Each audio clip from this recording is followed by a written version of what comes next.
Welcome, everybody. We're given some extra time just in case more people showed up. So thanks for coming. It's open enrollment, and I'd love to say it's our favorite time of the year. But it's an easy year. Nothing's changing, really. It's the same. Our plans are the same. There's a slight premium increase, which you probably saw on the rates, but nothing crazy. What I'm going to do is I'm going to go over a few important announcements, and then I'm going to turn it over to Julie. She's going to go over all of our important benefit information in more detail. Then we have Darcy with Aflac, and she's going to go over your policies that are available to us. And then Julie's going to come back after that and go over HSA and FSA. So if that doesn't apply to you, or you've already heard it, or you don't want to listen, you guys can leave at that point. You don't have to stay for the whole thing. And we'll let you guys ask questions all throughout. So same format as last year if you were here last year. So as I said, no changes. One thing I want to remind you guys, when you're looking at the rate sheet, it's really easy and natural to focus on what you're paying, because that's what's coming out of your paycheck. But I think we often forget to look at the section that says county pays and what a high dollar amount that is that the county is paying for your medical insurance. And as we know, medical insurance keeps getting more and more expensive. It seems like every year we hear crazy numbers. But the county is still very invested in your health and paying as much as they can. So take a minute and look at that. If you sit down, especially in the family plans, it's a lot of money. So that comes out of your paycheck and out of a 24 times. That's a lot of money. Just wanted to remind you of that. One thing I want to talk about is our HSA. So if you guys are enrolled in one of our 3 high deductible health plans, the county contributes money into your health savings account every year.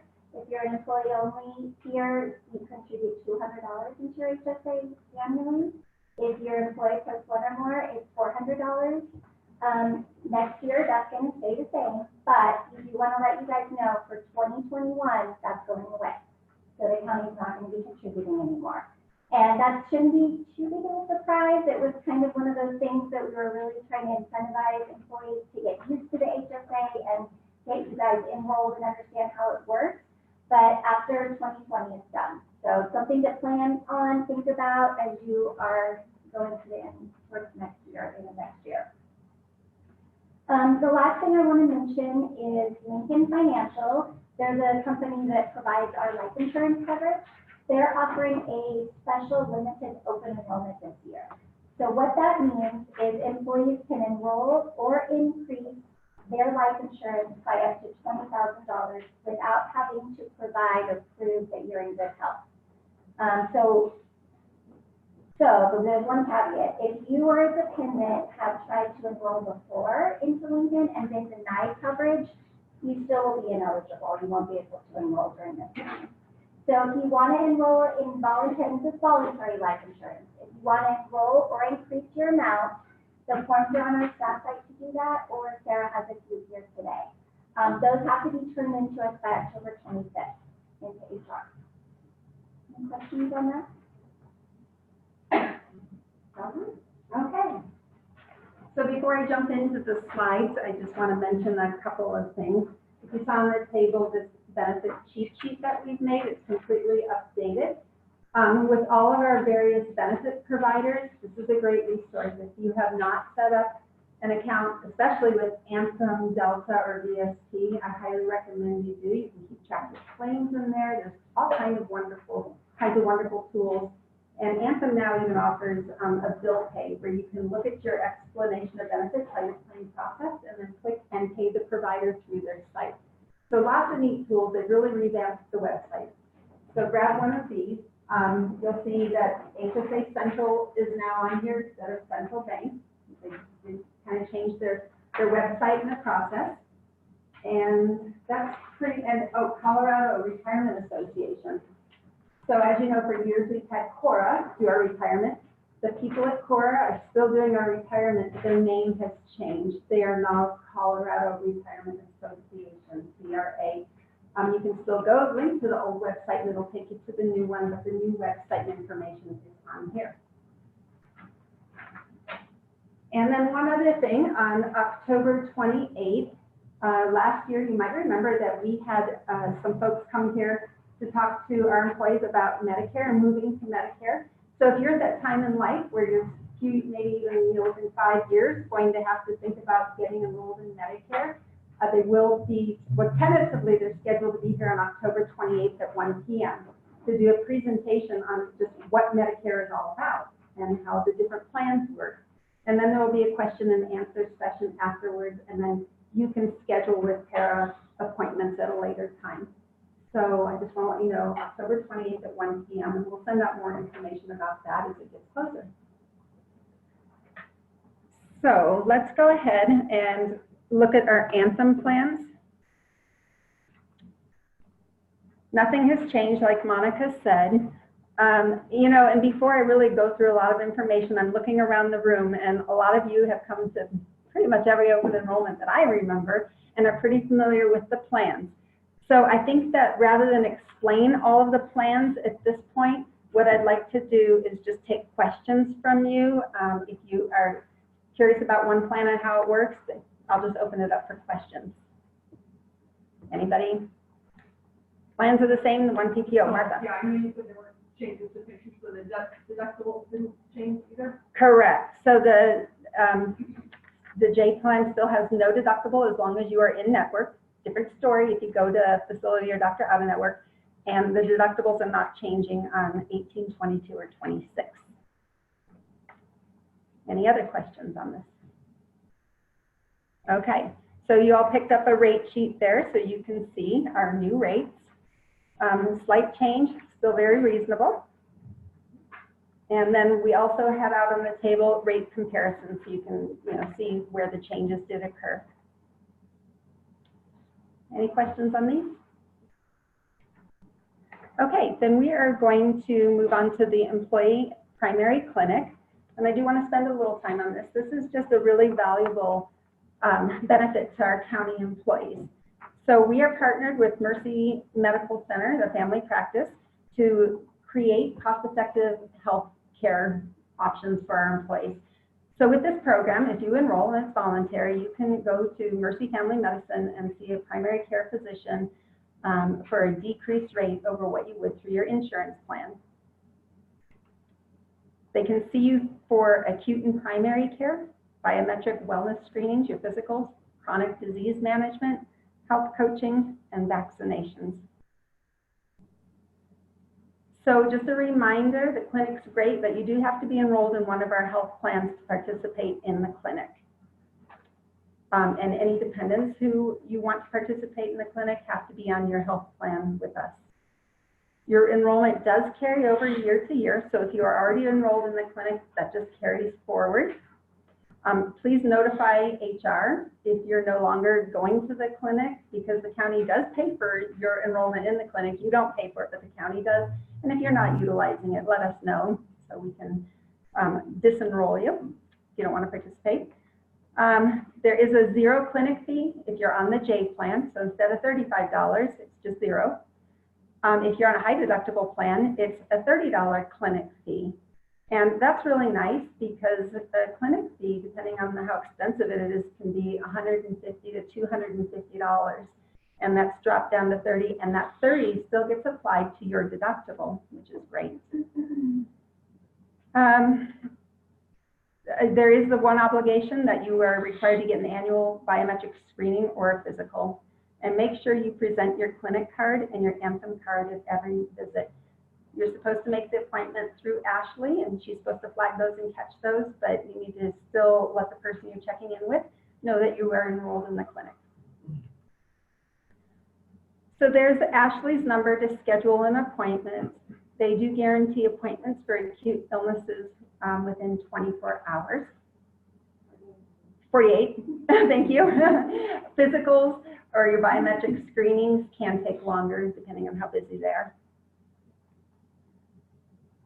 Any questions on the HSA or the, sorry, employee clinic? When, like on a high deductible plan, yes. we're paying the $30 per visit. Yes. Once we meet our family deductible, yes. Does that $30 go away, or do we still have to pay that every visit?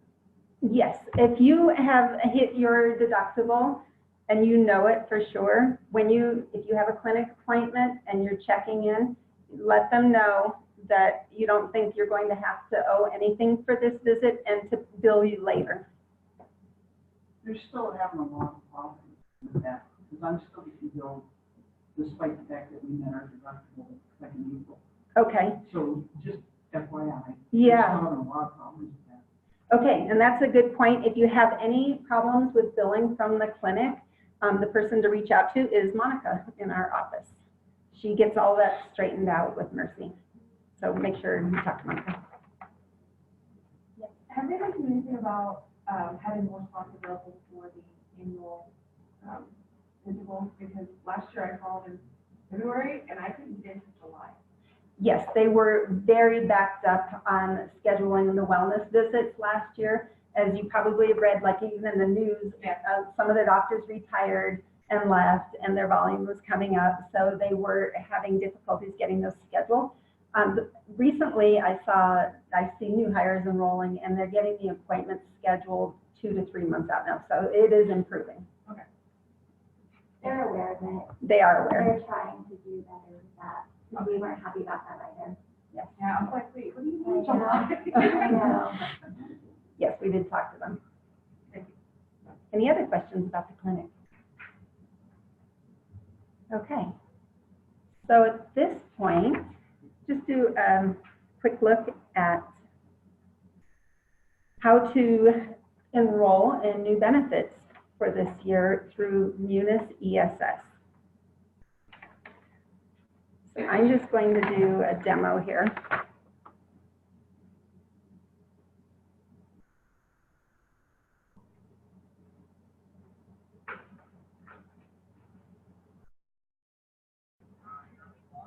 So you'll go into Munis ESS, just where you do your timesheets. And you may have already seen there's a new link here called Benefits. So that is the link you will click on. And the first thing you will see is all of your current benefits displayed here. And a note of the deadline of open enrollment. And so obviously review these, and if anything looks wrong, let me know, but it should all be correct. And then you can either come here and click on this link, open enrollment, or click up here to get into the open enrollment portal. And what you're going to do is work through each benefit one at a time to get enrolled. And you can't just go in and do one benefit. For example, you're thinking, I'm not going to change my dental or vision, I just want to change my medical. Once you go in to change anything, you have to touch all of them, even if it's to say no changes. So let's just kind of look at some here on the Anthem medical benefit. Let's say I'm going to change our plan this year. And so all of the plans are laid out here, or if you're going to waive it, there's a waiver that you would select. So you just expand the option, and then you have to pick the level of coverage, employee only, +1, or 2 or more dependents for a whole family. Once you click on it, like I said, +1 dependent, it's going to open up a dependent section, and I have to choose a dependent off the list or add a new one. So for this, I just look at the list, pick it spouse, and I'm going to add coverage.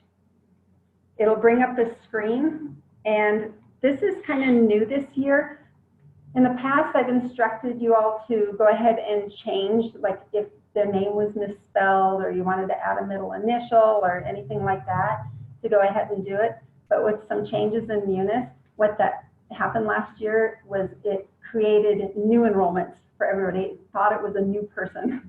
And so I had to go and compare every new enrollment to who was already existing and then realize, oh, they changed the letter. So if you see anything that you want updated in the spelling of the name or middle initial, which really isn't necessary, reach out to me, just accept it the way it is, but contact me and I'll get it changed in the database. So that would be very helpful. So pick all of the dependents, or you can add a dependent and just enter their information and then continue. Okay, I could go back in and change it. And let's say I'm only changing my medical, so I just click no changes here, no changes here, and continue.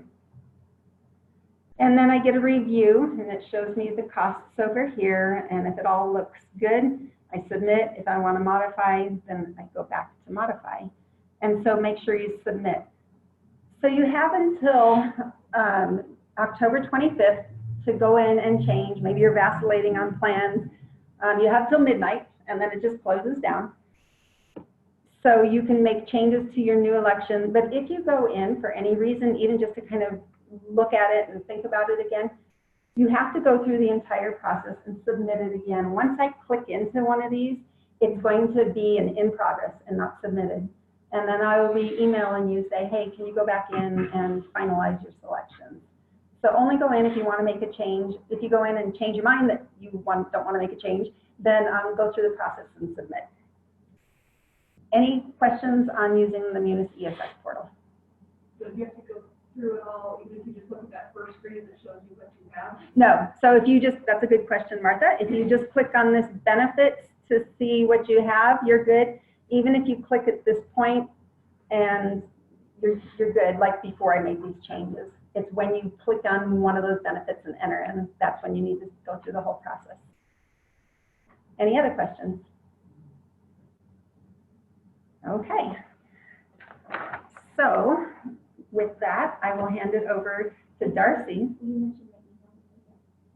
Oh yes, another new thing. Thank you, Monica. Another new thing this year is immediately the system now generates an email with your new choices that comes to your county email. It's very clear and succinct of what you've elected. Please review that carefully, including the dependents, and make sure that you've got the right thing, because that would be a great check. As we get to the close of open enrollment, I generate an email to everybody once again with what they're electing and say, look at this and make sure that this is what you want. Anything else? And it's one way to go back in. Yep. Yep. And make sure you match the plan with the dependents. For example, on Delta, there's Delta plus spouse and then Delta plus family, but then there's the last one on there that a lot of people don't really notice, and that's employee plus children only. And it really throws the system off if you pick employee and family, pick the whole family, when it's just kids and no spouse on there. So look at the plan choices carefully and pick the choice right. I think that covers everything. Now, Darcy, oh, yep. Yep. So is that new to the whole, you're just kids, not spouse? No, it's not, but we've never highlighted it in the past, and I've noticed some errors the last couple of years that caused problems where employees pick family just thinking, hey, it's my family, it's me and my kids. And then it caused little glitches in the system. So just make sure if it's the employee and children only that you pick that level of coverage. You must do that in practice, and you must hear, Nope, don't do anything at this point. Just, don't do anything, if you don't have to make any changes, you don't have to go in. yeah, I mean, do you think, if you think that there's an error, I'll just check on that. Yeah, yeah. And that's what I was saying, when you look at that first screen when you go in, look at it, and if you think you see an error, that's when to reach out to me. Yeah. Okay. Thank you. Appreciate you guys letting us come in and present to you again this year. As Julie was saying, I think a lot of you are familiar faces, so I'm not going to go into a whole bunch of detail on AFLAC, but it is a benefit that's offered to you by the county. And we are going to be going to all of your departments sometime in the next, well, before the 25th. I'm going to back up a minute. My name's Darcy. And Ron Corkish, you probably have seen him around the county the last, I don't know, 30 years. He has joined us with AFLAC as our district coordinator. So he's going to be visiting your departments as well. And both of our cards are in our packet. So if you have any questions, feel free to reach out to any of us. Or you probably all know Amy. She's still with us as well. So there's a whole group of us here that can help out with your enrollment. AFLAC is a benefit, again, that's offered to you by the county that pays you cash in the event of an accident or an illness. They're your policies. You can have you can have family coverage, you can have an employee coverage, you can add your kids. to most of the plans except for the short-term disability. So I'll just go over these for you briefly. It is important to meet with us once a year if you do have plans, because there's a lot of wellness benefits that are attached to these plans, but a lot of times don't get filed. So for instance, if you go for your physical, or if you go to a dental appointment or an eye exam, or a chiropractor even on some of the plans, you can likely get money back. It doesn't matter if you pay for this benefit or not, or pay for your exam or not, you still get the benefit if you have that available to you with Aflac. The first one we have is the group accident plan. This one is going to cover any type of accidents on or off the job. So it's going to help you get some cash to get to your deductible, or have, you know, if you're on one of the high deductible plans that have a deductible. Your benefit package, by the way, is awesome. I mean, no deductible, that's unheard of. And then maybe if you're not working and you're not getting paid, you can use this cash for living expenses. So we don't monitor the use of the funds that you receive. You can use it for anything. But it's going to give you benefits for, you know, little things, maybe like a chiropractic adjustment, to big things like, you know, heaven forbid, a rock climbing accident. So a couple $100s to tens of thousands of dollars. This is the one that also gives you a $50 wellness benefit for everybody, excuse me, who's on the plan after you're in the plan for a year. And that is, again, the things like a flu shot or an eye exam or a physical. And we have some of those. I heard some ladies talking about flu shots. Did you guys just do a clinic? We do have those wellness benefits in the back there. It's just a one-pager. You can fax it in or email it in if you have the accident plan. And if you'd like to give it to us today, we can take that in and get that taken care of for you. Nurse, I have a question on that for clarification. Yes. Can they submit that just once in any calendar year, or do they have to wait a year from their previous submission of a wellness claim? No, yes, good point. Back when we first started this, it had to be 365 days after the last claim. They realized that was a nightmare. And I think in 2014 or 15, they changed it to a calendar year. So those who sign up this year or just signed up last year have to wait a year. So if you signed up January 1st of last year, you can file your wellness benefit for a treatment after January 1st of 20. Those that sign up this year will have to wait until January 2021. So I have the accident plan, and the wellness benefit was $50 back for a family member who had a annual whatever. And my husband got $60 instead of 50. So the older plan that we had, and a lot of you might be on it still, it's grandfathered in, was $60. So was your husband in a different plan than you? No. Huh. And you filed it, is that the only plan that you had? Let me look at it for you. If you're on the same plan, you should both get 60. So I'll look at that for you. I have a meeting with one of you two next week. Oh, good. Okay. On, you're out at Road and Bridge? Yeah. Yeah, Monday we'll be out there. Yeah. Sure. Any other questions on that? The next one we have is the group critical illness. This is going to pay you a lump sum amount if there was a diagnosis of any of those bigger things like cancer or heart attack or stroke. This one pays upon diagnosis, not upon treatment. So if there was a positive pathology, you send that into Aflac and we send you the lump sum amount that you chose. That could be anywhere between $5,000 and $50,000. There is a guaranteed issue amount. So if you've never signed up for this before and maybe you have had some things in the past, there is a guaranteed issue amount of $5,000 when you first sign up. After that, you can buy it up every year if you would prefer. This one also has a $50 wellness benefit for the employee and the spouse every year right away. The next one we have is the short-term disability. This is going to protect, yes. Can I ask you a question? Sure. Uh-huh. If you found a previous condition before you sign up, say you've had cancer and then you've had it again after you sign up, Mhm. is it still work that way? You could get the guaranteed issue amount of the 5,000. Any other questions? Short-term disability, this is going to protect your paycheck. So if you are out of work due to an off-the-job accident or an illness, this could keep up to 65% of your income coming to you. So you can ask yourself, if you're not working and you're not getting paid, how long could you pay your bills? Does your spouse's income support your family? Do you have a savings account set aside? Or does something like this make sense?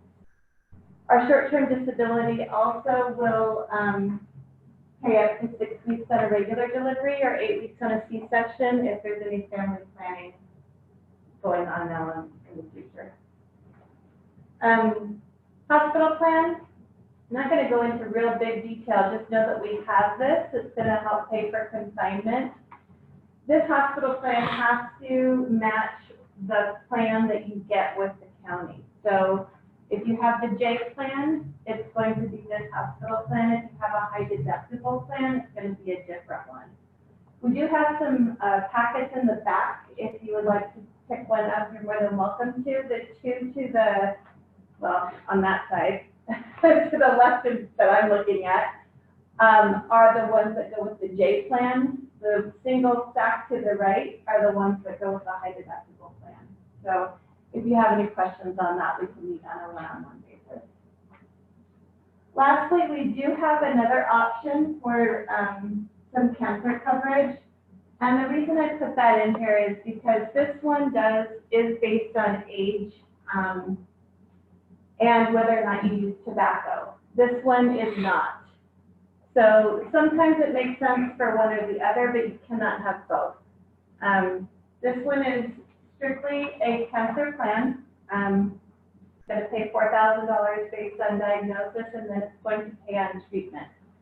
So this one, just a reminder, gives you one lump sum based on diagnosis. We also have a rider that's going to give you $5,000 for stuff like the heart attacks and strokes and more of the critical illness type things. And this is also guaranteed issue. Does anybody have any questions? No? So if you are interested, I think we've sent up sign-up sheets to all your departments. If you do want to visit, please sign up. We've had limited participation in those sign-up sheets so far, so we are happy to come out and help you through your policies or with any questions that you have.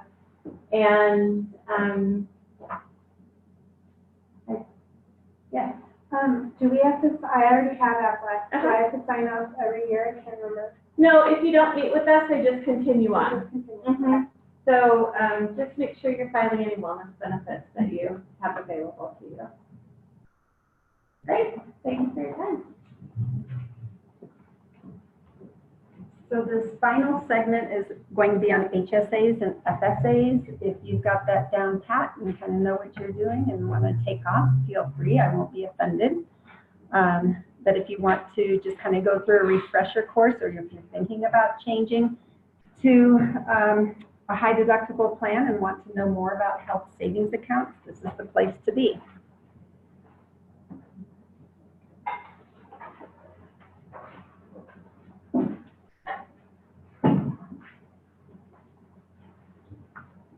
Okay, so we're going to start with the just some reminders of the HSAs and the FSAs. First thing to remember is when you calculate your FSAs or HSAs, remember that deductions, payroll deductions are done in all 26 paychecks. It's not the 24 that your insurance are done, it's every single paycheck. For the HSAs, don't forget to include when you're calculating your maximums, which we'll talk about in a moment. Don't forget to think about the county's contribution of $200 for single or $400 for family, so that you don't go over the limit.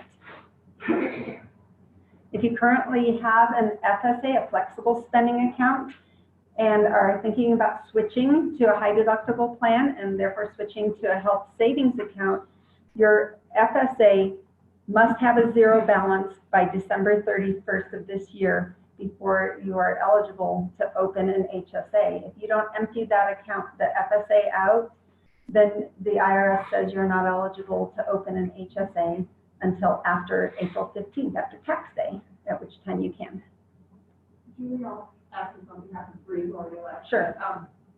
So she's a mom with a child, so she's with a family, she has a child. Is she a single or is she a family? Family. Or is it two families? Okay. Yep, so single is just one person on the plan. In this case, family is whatever combination. Yeah. Is it just Delta that does the? Yeah, it is. Yeah. Okay, so what are HSAs? They're health savings accounts. Savings is the key word in this. It's an ongoing account that you actually own, just like you would own a regular savings account in your bank, and it carries forward. It's an account where you can set aside pre-tax dollars to spend on qualified medical, dental, and vision expenses. It can pay for current expenses as you go, or it can sit there and carry forward and pay for future expenses.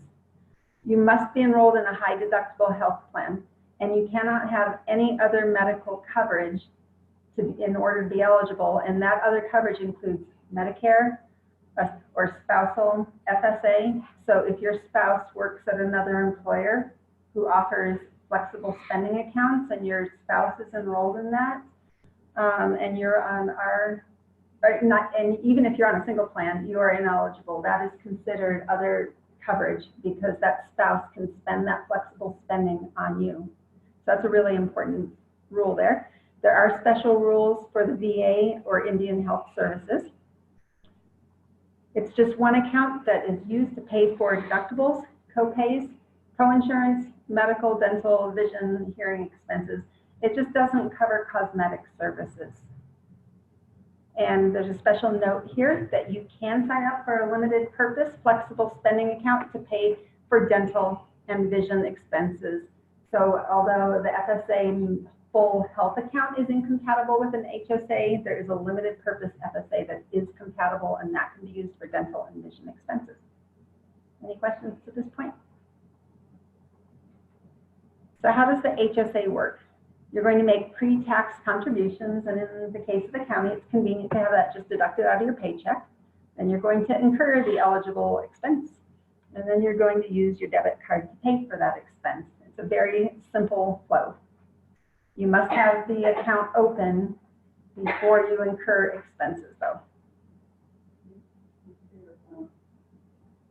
If you pay for something out of pocket, can you get reimbursed through that? Yes. So Is that an easy process? it is. So I don't know if it's later in the slide, but since it was asked right now, if you pay for a medical expense personally and want to reimburse yourself from your HSA, can you do that? And yes, you can. The easiest, you can order checks from HSA Central and just write yourself a check, but they cost money, and who uses checks anymore? So the easiest way is to go into the HSA Central account and link your personal checking account to it, and then and it takes a couple of days to set that up while they test the account. They'll put a few pennies in your account, you verify it. But then at that point, you can just go into HSA Central and transfer money to yourself. Yeah. Okay, so the HSAs and FSAs are regulated by IRS rules, and for the HSA, you must be under a high deductible health plan. You can save or spend the funds as needed. The funds earn interest. Of course, it's very tiny interest. It's just like a bank savings account. But there are options to move that into CDs if you start building a nice balance in there. The expenses, your medical qualified expenses must be incurred during the period in which you have the HSA account, like the account has to be open. You can use the money to pay expenses for your spouse and your tax-dependent children, even if they're not on your insurance plan. The tax-dependent's really important because that's different than we allow dependents up to age 26 on our insurance plans, but more than likely, unless they have a disability, they're not your tax dependent. And so you cannot spend your HSA money on anybody who is not a tax dependent. You can access your funds up to the account balance. It's just like a savings account. You can't overdraft. Only can spend what's in there. And then if you use funds from your health savings account for things that are not eligible healthcare expenses, then they are subject to tax and possibly penalties. Any questions on these rules? So contribution limits. They have released the limits for next year, and for 2020, if it's an employee-only single policy, the limit will be $35.50. And if it's employee plus one or more, it's going to go up to $7,100. If the employee on the plan is age 55 or older, then each person who's 55 or older on your plan can do an additional $1,000 catch-up contribution.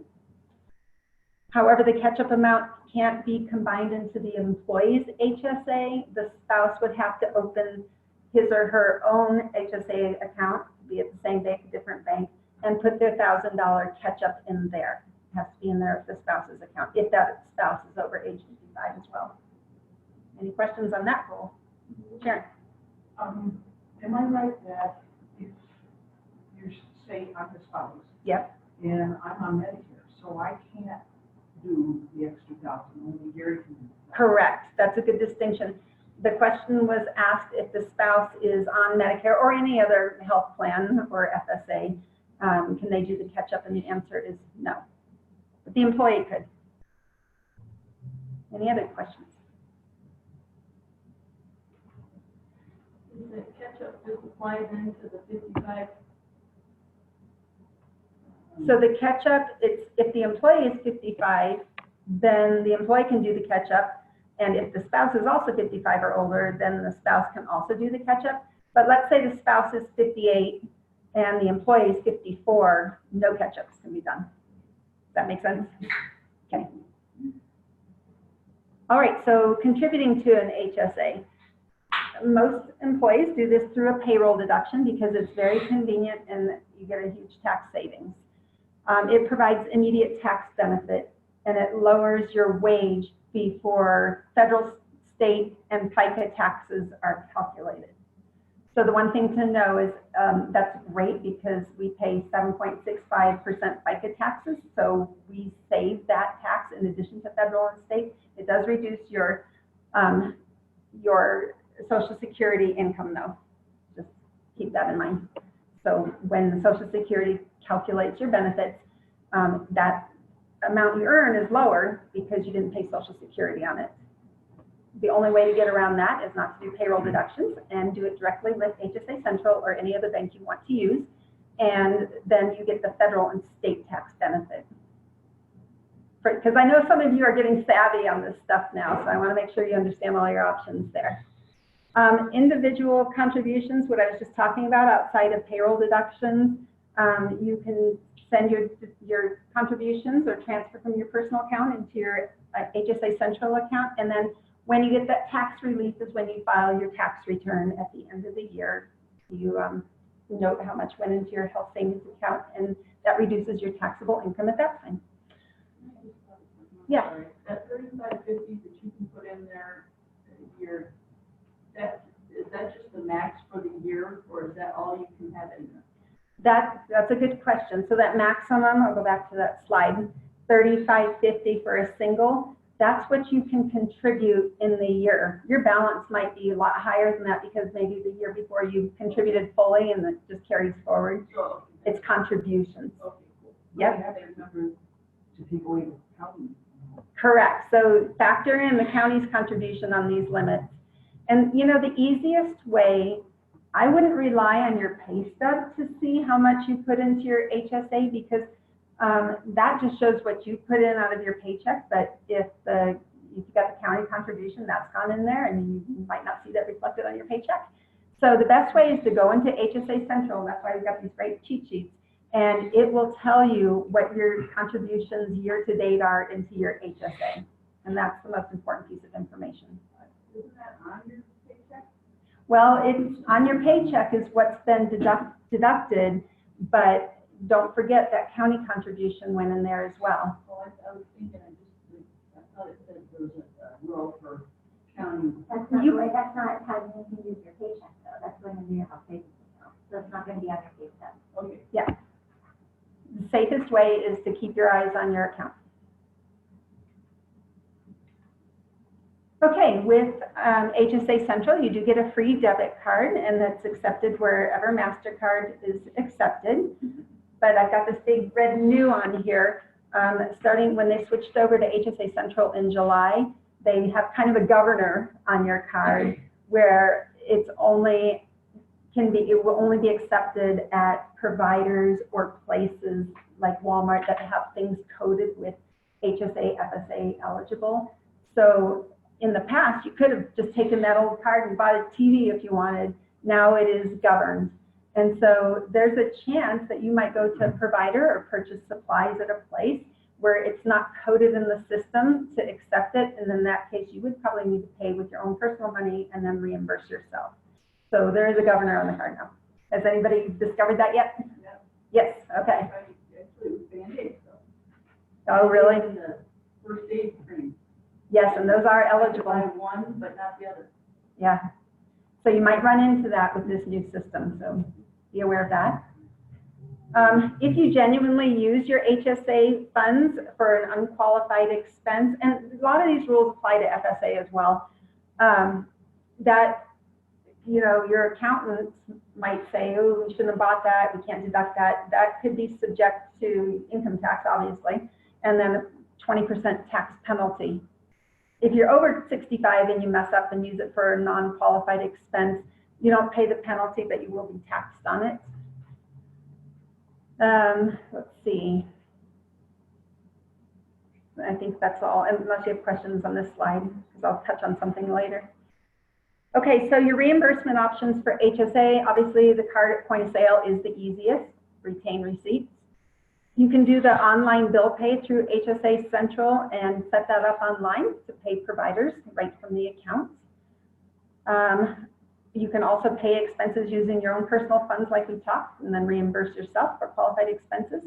They do have an app through Google Play or the App Store. Just search for HSA Central, and it's very easy to check your balance, pay bills, and make deposits. Okay. Investing HSA funds, your primary account earns like I said, very little interest. We just negotiated the balance for the CDs. What are they saying now? I think, well, we can double check, but I think that now is once you have 2,000, you're comfortable that you have enough cushion in there, you can get it into a higher rate CD, certificate of deposit, which is a nice way for your money to be in your HSA, but be earning higher interest. And then if you get a really big balance in there, you can do some self-directed investments with registered representatives. You would need to reach out to HSA Central to talk to them about that. Okay, so that kind of closes the HSA part. Any questions on HSAs? And we will upload all these slides to the staff site in case you want to review them. And I'm going to move into FSAs. So if FSAs don't apply, feel free to leave. One parting thing, always save receipts, okay? Is there an amount of years you're open for audit? Yes, so when you would get audited for HSA is when they audit your tax return and you need to prove it. Yep, so I save the receipts and I put them in my annual tax file. Yep. Flexible spending account, anybody? No? Okay, sure, yeah. Whatever the maximum deposit is, if we have the limited purpose FSA, is it the same amount that we can put into that account? So the question is, because we're being recorded here, if you have the limited purpose flexible spending account with the health savings account, is it still the same limit? Is that correct? Yes. And we're going to go over those limits in just a minute. They have not announced the limits for 2020 yet. 2019 was $2,700. Typically, they go up about $50 a year, but we'll announce that as soon as if you think you want to max out and you want to get your form in, just put 2,700 in and make a note to maximum amount, and if it changes, we'll get it maxed up for you. Does that make sense?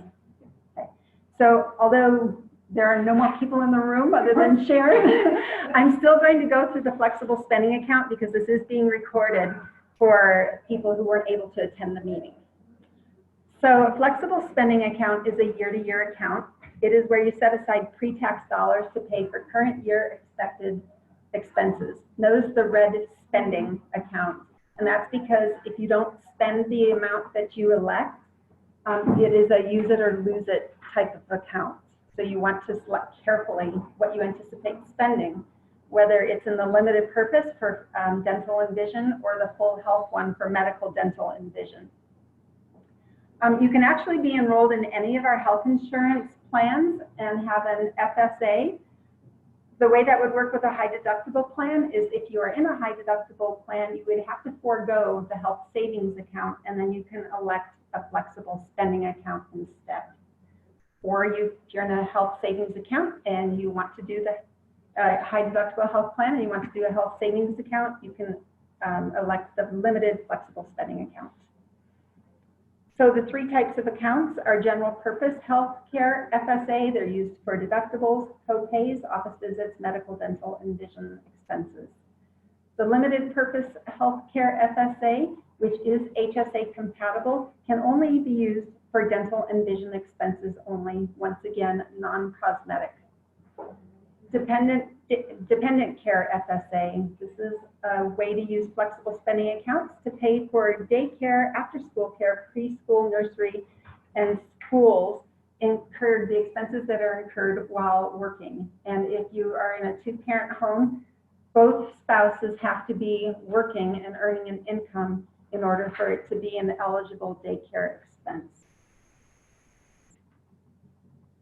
So IRS regulated FSA rules, you have to enroll every year with a new election, and you have to spend all funds during the year. The expenses must be incurred during your period of coverage or the plan year. We'll talk about a grace period in just a moment. You actually don't have to be under one of our health insurance plans to have a flexible spending account. You can be on your spouse's if their employers are not covered under ours, and you could still elect a flexible spending account through us.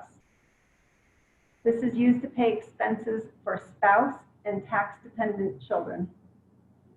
The election will remain in effect for the plan year and is irrevocable unless you experience a qualified status change. For example, let's say you elect $1,000 and then in June you get married and you decide that you need to put more in there. That is a qualifying life event to increase your flexible spending account. And you would need to reach out to HR within 30 days for us to make that change. The type of change you are requesting has to correlate to the qualifying life event, so you can't get married and decrease your FSA. You could only increase it. So with an FSA, you can access all the full elected healthcare funds anytime during the year, even if you haven't made all your contributions through payroll deductions. So as of January 1st, if you can find a provider on January 1st and you've elected $2,000 of FSA, you could go have $2,000 of medical, dental, or vision work done right at the beginning of the year, and then we just incrementally take it out during the rest of the year. You can incur expenses through the grace period of the following year.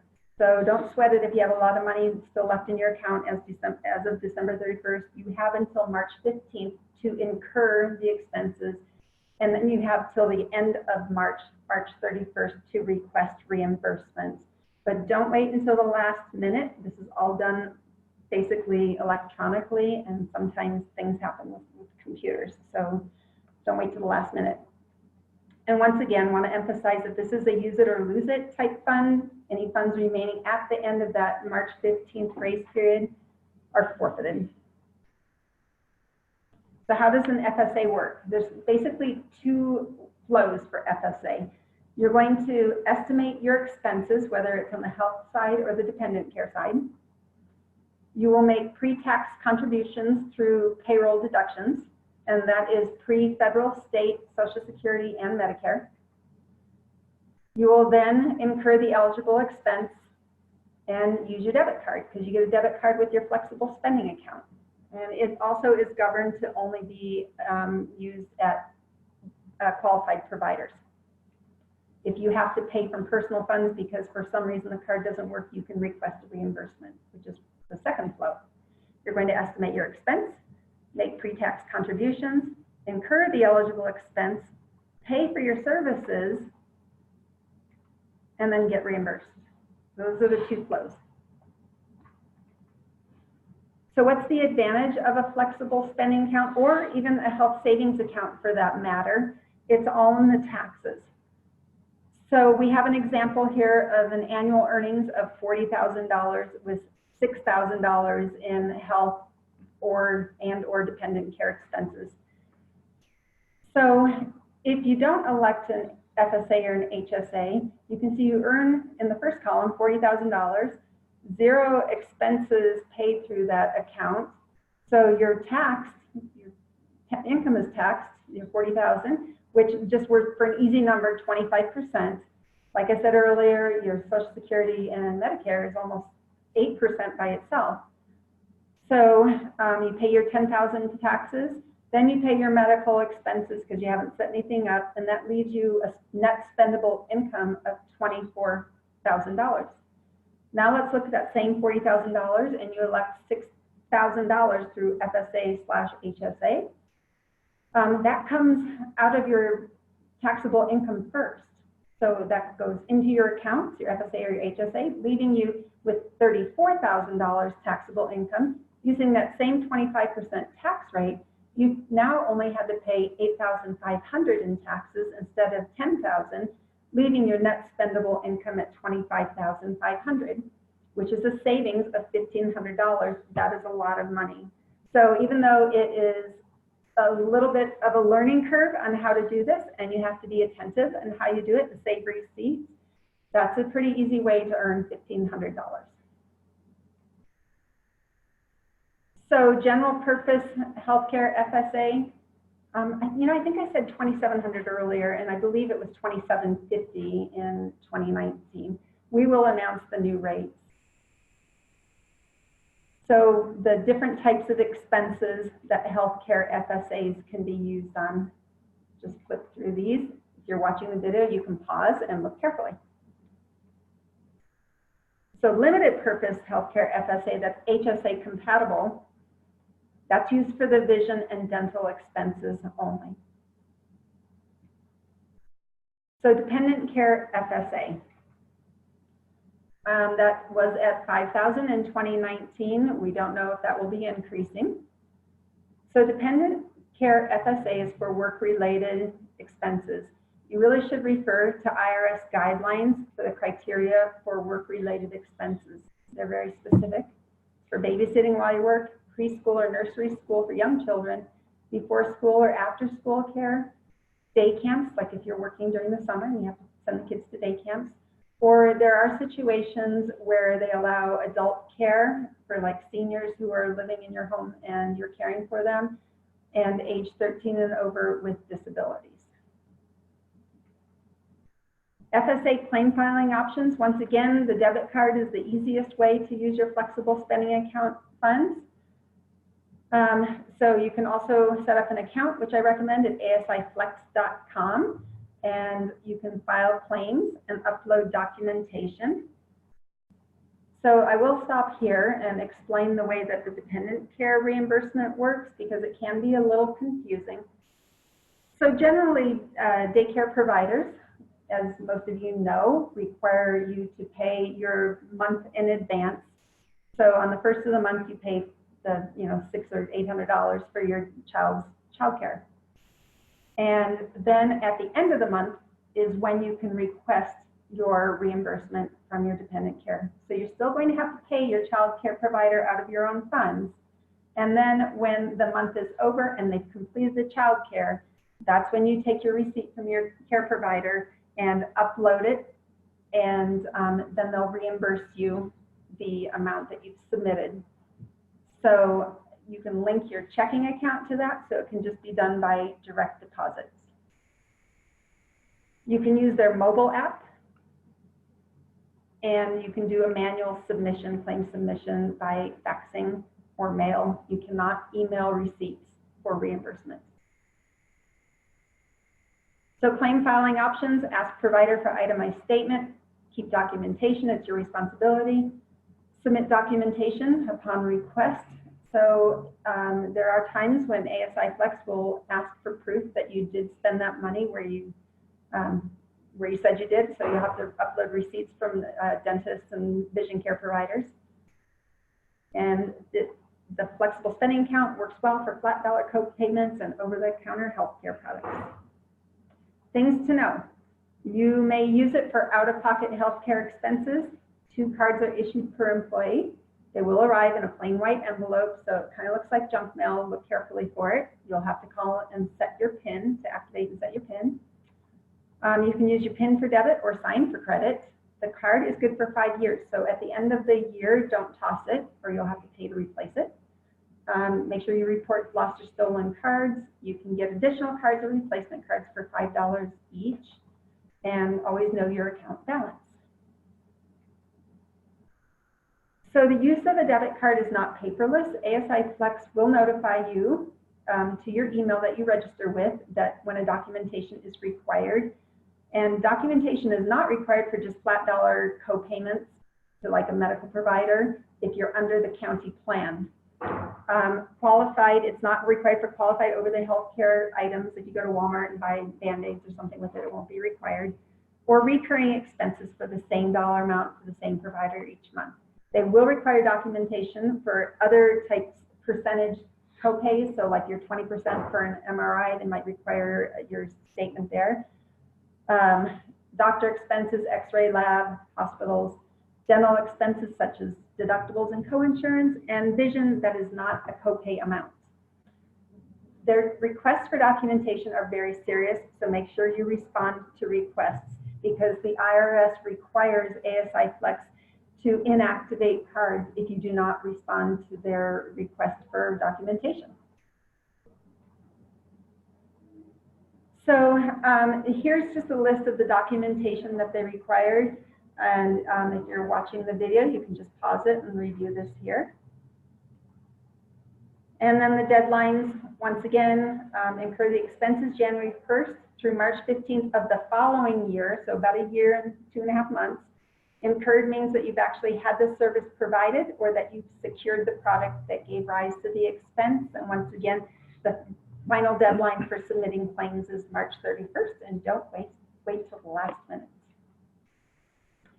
All kinds of online resources. The FSAstore.com is a great place to find out what products are eligible. They have frequently asked questions.